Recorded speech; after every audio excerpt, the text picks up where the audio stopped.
సంధ్య ఇంట్లో నుండి లెగిచిపోతూ ఉంటుంది. ఇంతలో వియ్యంకులు వాళ్ళ ఇంటికి వచ్చి, "ఏంటి మీ పాప లెగిచిపోయిందంట కదా! ఇంటి ముందు ఆ బోర్డు పెట్టి మీరు ఇంట్లో కూర్చొని ఏడవండి ఇక.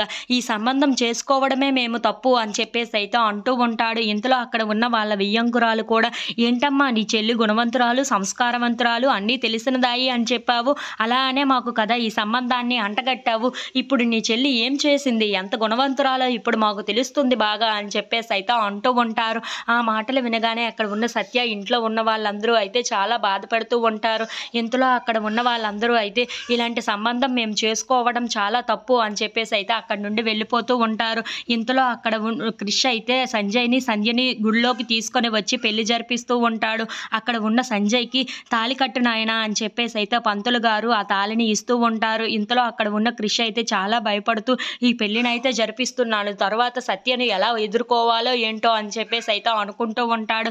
ఇంతలో క్రిష్‌కి సత్య ఫోన్ చేసి జరిగిందంతా చెప్పడానికి ఫోన్ చేస్తూ ఉంటుంది. అది చూసిన క్రిష్ అయితే ఏంటి సత్య ఈ టైంలో ఫోన్ చేస్తుంది? ఈ పెళ్లి విషయం గానీ తెలిసిపోయిందా ఏంటా? ఇప్పుడు నేను ఏం చెప్పాలి? ఏమని నచ్చజెప్పాలి? అని చెప్పేసి అయితే చాలా భయపడిపోతూ ఆ ఫోన్‌ని చూస్తూ ఉంటాడు. ఇంతలో అక్కడ ఉన్న సత్య ఫోన్ ఎంతకీ లిఫ్ట్ చేయకపోవటంతో సత్య చాలా కంగారు పడిపోతూ ఉంటుంది. If you like this video please like, share and subscribe friends.